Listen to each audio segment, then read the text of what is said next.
Hi, I'm the Beauty Professor, and you can find my beauty blog at www.beautyprofessor.net.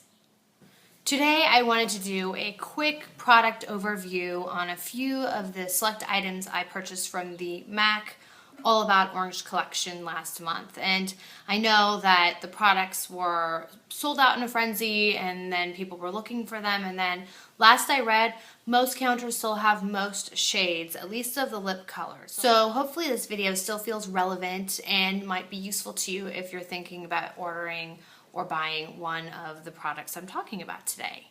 So, very quickly, on my face I'm wearing Canebo Sensai Cellular Performance Cream Foundation in Natural Beige, which I've discussed before, and I also am wearing some Chanel Cream Blush in Destiny. Destiny is a brownish color that I use for contouring and almost like a bronzer, so that's going to enable me to add some of the MAC cheek product or blush that I purchased and show you how I like to apply it. On my lips I have nothing color-wise, but I am wearing a new lip balm that I procured last week. It's called In Love With Your Lips, and I believe this is a rather small company because I couldn't find much information on it online. I know they have a website, but it's all natural in terms of ingredients. This only has coconut oil, beeswax, cocoa butter, red pepper, infused grapeseed oil, clove oil, nutmeg oil, and cinnamon oil, and that's it. It feels amazing on the lips, and this is the spicy version, so it's very tingly. Those who are not into tingle might not like this, but I absolutely love this, and I picked up a tube for my mom, and she loves it as well. So just a side note on the lip balm, it's really kept my lips moisturized and healthy, and I can't wait to continue trying new things from this line. On to the MAC. So there are a myriad of orange toned products in this collection, and I picked out 5. I'm going to show you 4 today. First, the blushes, and the first one is Immortal Flower, and this is a very pale peach, very pale. That's pretty true to light color-wise. It's not inordinately pigmented, at least in the pan, but on the cheeks it gives a very nice peach glow. So as somebody who tends to gravitate towards the very lightest cheek color offerings in any formula, of course this was a no-brainer for me to pick up. And I will swatch it on my wrist, and then I'll show you how I like to apply it on my face, because this is the shade I was holding out for wearing for you today. So on the wrist, and I'm giving you a thick swatch because it is so pale, I want it to pick up. On the wrist, it looks like that.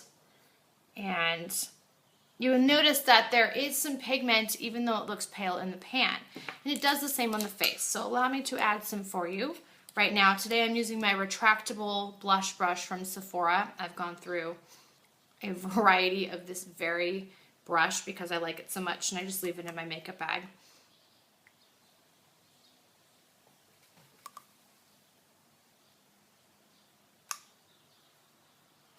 You can see how this just deepened at my cheeks. It's actually shocking that this comes from this. I can't quite explain the alchemy behind that. But a little more on Immortal Flower. It is a matte blush, meaning there is no perceptible shimmer. Maybe we could call it a satin because it doesn't come across as chalky, but I really can't see any shimmery particles in it. I like that because the face feels very fresh. The next shade I picked up is Royal Sunset, and to be perfectly honest, I have worn this less, probably because it's more pigmented. In the pan, not so much. It doesn't look that much darker. Let me show you a side-by-side in the pans of Royal Sunset, which is right there, and Immortal Flower, of course, which is in this hand. Clearly, Royal Sunset is more of a creamy pale coral to Immortal Flower's nude peach, but on the skin, on my cheeks specifically, this color really pops. It gets intense quickly.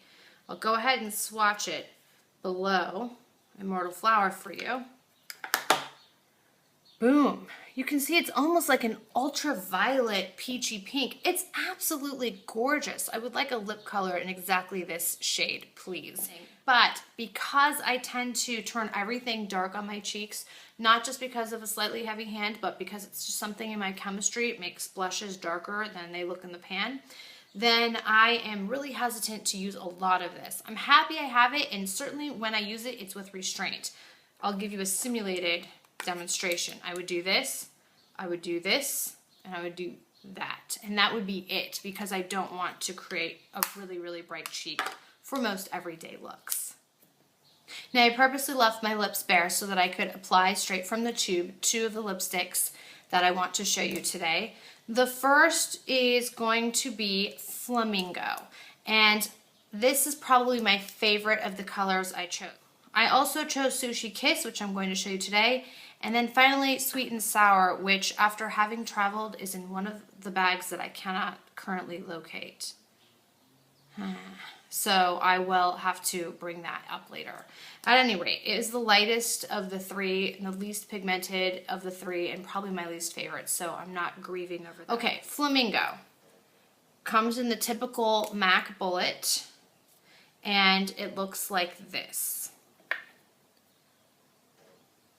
It's a coral pinky cream, and I picked one of these up for my mom as well. I figured that this was the most wearable, in my opinion, of the shades in the collection, many of which are extremely orange, which make for a beautiful editorial look, but doesn't quite translate to the everyday looks that I usually strive for. So on the lips here,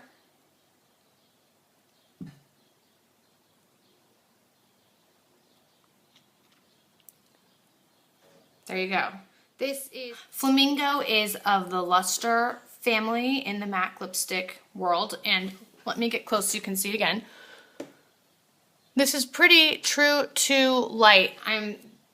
In terms of the lighting in my house right now and what this looks like if I were to look in a mirror, this is accurate. What I've read about this lipstick, and I've actually seen this in action, is that this shade looks a little bit different.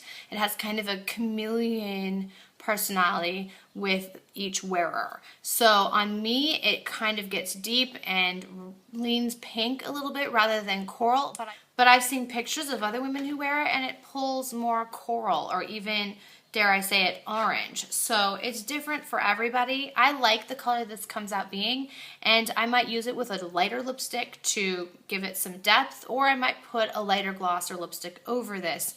I was traveling last week and I mixed this with Le Metier de Beaute Cream Gloss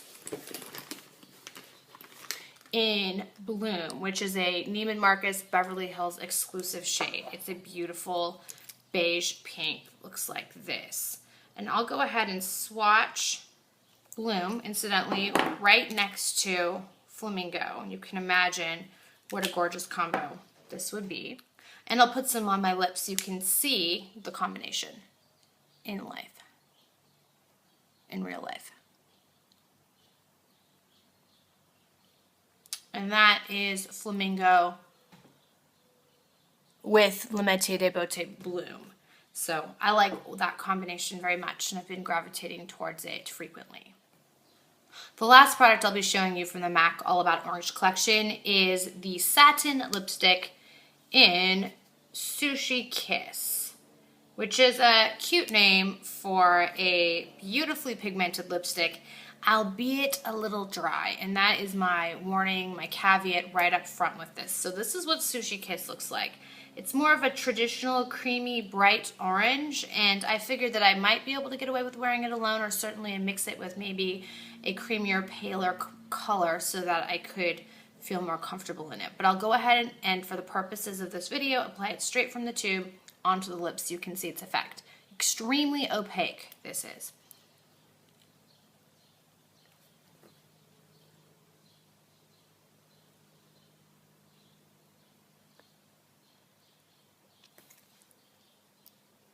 All right, so this is Sushi Kiss.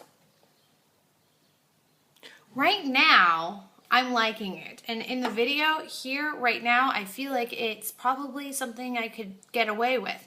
In person, this is a little bright for my tastes. It is very eye-catching, and it has almost, because it has what feels like a white base, it's so opaque.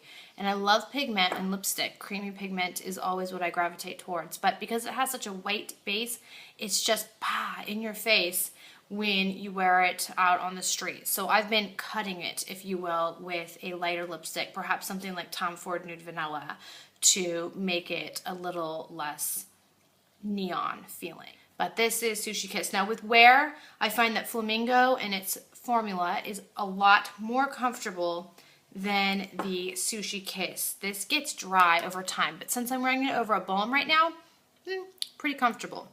Let me swatch it. I'm going to put this swatch on the very top, so it'll be above Flamingo on my wrist. So here we have Sushi Kiss, Flamingo, which suddenly in contrast looks extremely pink, and then of course the Metier de Beaute Bloom, which tones everything down. I very rarely wear it alone, but over any other pigmented lipstick, it just creates a beautifully creamy sheen that's often paler than what the lipstick was to start with. And that is my quick review of products I purchased from the MAC All About Orange collection. I'm really interested in finding out which products, if any, you decided to pick up from this collection and which products you might be still on the hunt for. I hope you found this review useful, and I, as always, welcome your questions and your comments. Please visit me at my beauty blog, Beauty Professor, which can be found at www.beautyprofessor.net. Take care.